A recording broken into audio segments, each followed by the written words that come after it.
It was just kind of funny how it all started when we were always playing in a band, and then Dustin, who's my other partner here, he was like the Mr. Fix-It, Build-It guitar tech. And then Brian, who's my other partner, he was the guitar player. I was the lead singer.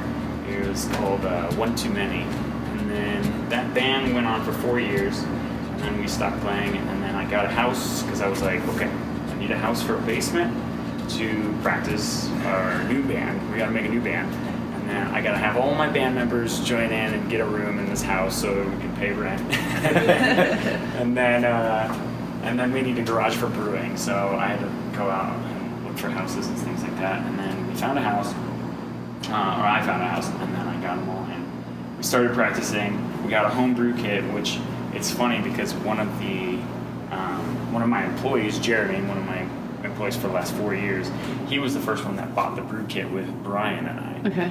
And then Dustin wasn't even part of the scene right now, and then it was $100, so Jeremy still to this day thinks that he has a share in them. He's like, so that was $25 of my money. Like, I'm like, oh, so you've got a quarter of a share of stock. I paid him off in his check. He just doesn't know yet. What type of music did you guys play? So it was hardcore, heavy metal, screamo, with a little punk rock. Yeah. We were popular for a little bit, but that band was done. We wanted to go harder and heavier.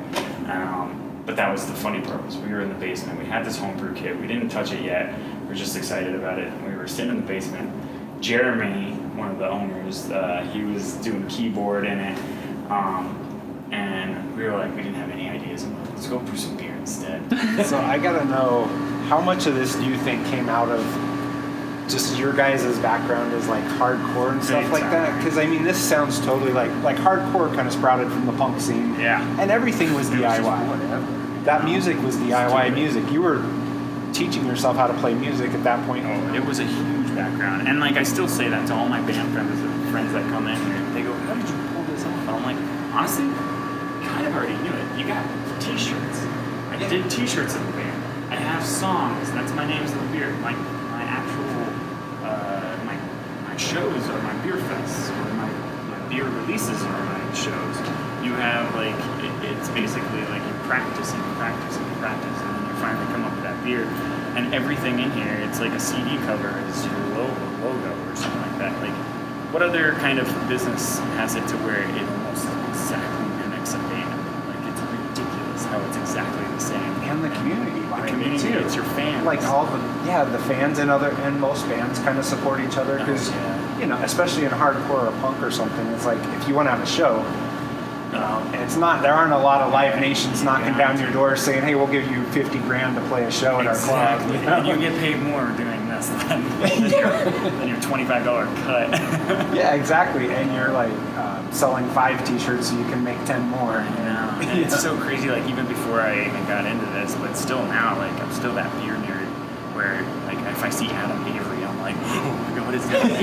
I need to get an autograph or something like that. You know, it's like that. Like, you never see that guy, and it's still the same. Like when I walk into Denver or somebody knows me, they're like, "Holy crap, David! Something Brewery's here." I'm like, "What other job makes you feel like a rock star half the time?" So it's you kind of have that same feeling, same drive as what you would, and same kind of like jitters and nervousness like before beer comes out. You're like, hopefully everyone likes it. Right, just like a new song or a new CD. Or like the beer fest. That's like you going yeah. to like a Motley Crue like freaking concert, and you're just like, yeah, all the rock stars are here. Like pre beer fest. But then what do the other rock stars think of my beer? Oh crap! Exactly. It's like whatever the rock stars think of your song. It's the same way. And then how do you best your beer against them and learn from them? How do I do it better? How do I taste this and add those flavors? And then it's even better that way because you can actually go up to that rock star brewer and be like, how did you pull that off? Well, let's collab. The same way you would do with music. You're like, let's sing a song together. It's crazy. It's the same exact thing. Yeah, and all of a sudden you're making a beer with who I don't know. So these guys that you idolized as brewers, yeah. or were at least heavily influenced by just like music. It goes hand in feet. It was probably the easiest thing to just be like, that's how it goes. Like, you don't have to kind of like think back. and you're like, wait, how do other people do it? You're like, no, that's how it is. But it's kind of a crazy culture. It's the same thing as music. Do you still play music? I don't, because this thing takes up more of my time than ever. Brian still goes crazy, but like you ask my fiance and she's like, I don't ever see him pick up a guitar anymore. I'm like, it's because I'm too busy drawing labels for 4 hours a night that I gotta get on this. I was like, I wish I had some time. My time is just like. Do you get to go to shows or anything every once in a while? I love going. Do you still go to hardcore shows? Oh yeah, we do. What are some of your favorites, or what are some bands that you like? 4 Year Strong, Day to Remember. Is it From Autumn to Ashes? Like all those kind of crazy guys. Are there like some local bands that stick out to you? Well, Regret Night used to be much of them. No, not anymore. Like we all kind of went down. It's kind of like your high school phase, you know? Yeah. Like I honestly don't even know that scene anymore, and I kind of enjoy that I'm kind of out of that scene because it was totally a different me, different personality, different thing, and it weared on me a lot that like you would do stuff so much and it would be so hard in the Colorado scene that you would try so hard and only like 10 people would show up to your show, you know? Yeah. And like other times you would kill it, but it was just like, dang, like, and you want to try new things, and then we're like, once we went towards the hardcore scene, then we would lose all those like teeny bopper girls, and we're like, well, that was half of our show, dang it. We're like, all right. It was fun while it lasted. Like we had some sold out shows, but it was just like, if you had a sold out show, then your next show, you like try so hard to get more people in there. Like, I saw it last week, dang it. So I was like, so over it. I'm like, all right, let's try to do this brewery thing, and let's go all out. Let's make it a career, and let's have some fun with it. Not take it too serious, but enough too serious to where we're having fun, because that's what it's all about. Is it easier to get your fans back in the door at a brewery than time. it was for a show? Big time. Yeah. Oh, yeah.